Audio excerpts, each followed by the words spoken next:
And have you ever seen how actually cranberries are harvested? It's amazing, and take a look at how they do it.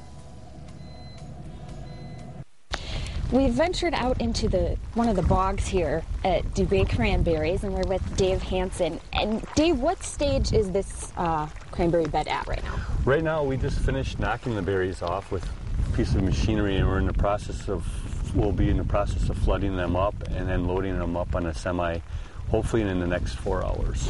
Do you think people generally think that cranberries grow in water like this? That's a typical conception people have, but actually they don't grow in water. The only time we really use water is for harvest and frost protecting and irrigation.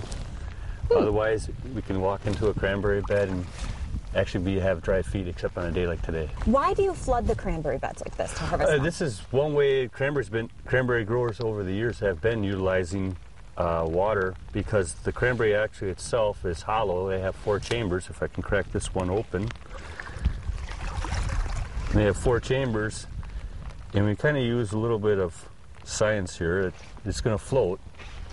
So once the berries are knocked off, we bring the water up, and they end up floating to the top of the surface. And then on a windy day today, the wind will take them to one corner, and that's where we'll start loading from that corner. So Dave, we've started flooding this bed here. It still needs more water in it, but what's happening now? Right now, this is our first step of our harvest operation. Actually, this machine, which we call the bridge, is actually gently knocking off the cranberries. So what you see, the action is going on. The reels are turning counterclockwise in the direction that they're going. They're knocking the cranberries off. If you can see them floating in the water. The bridge that we use is pretty much unique to our marsh and pretty much the state. It's the only one in the state that I know of is used for a harvest operation. Other marshes have similar machines like this, but they're on wheels that are actually in the bed.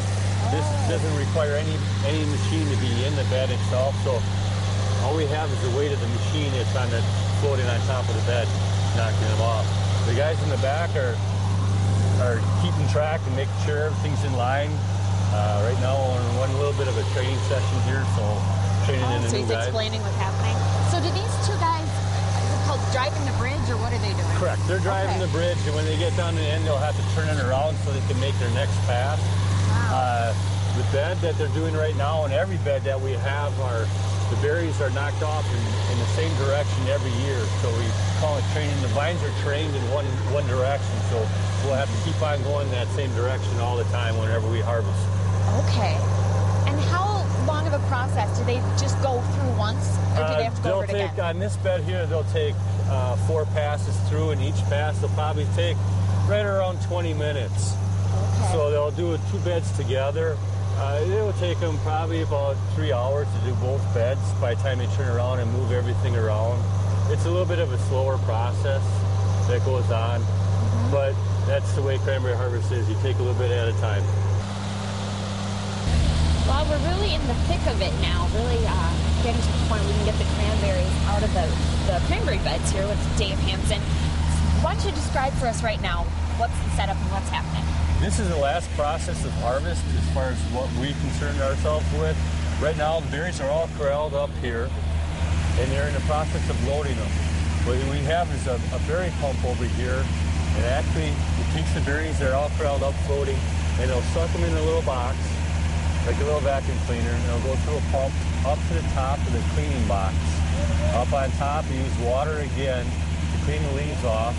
The leaves go into our leaf truck, and the clean cranberries go in the semi on the way down to Ocean Spray. And we have the guy pulling this line here. What are they doing right now? Actually, what he's doing, he'll hand it off to another guy. You know, there's a little chain on the bottom of the boom they'll hook to, so they'll pull the boom tight. Because with all these berries in here, it's kind of a hard, laborious deal if you kept on trying to pull it tight by yourself. Okay, so the boom is this border around the area we're in? Correct. So our goal here is to, when we finish this bed, to leave the least amount of many cranberries as possible around the edge. We can't get them all, but we do our darndest to get them all. How many cranberries are you expecting to harvest from this bed right here? This bed, I'm hoping this bed will come out somewhere pretty close to 300 barrels to the acre. Barrel being 100 pounds. It's amazing. I mean, we give tours all the time. We have a lot of grade schools coming out here for tours. And it's amazing, I think, with every human being, is water's an attraction. And to see something red contrasting the water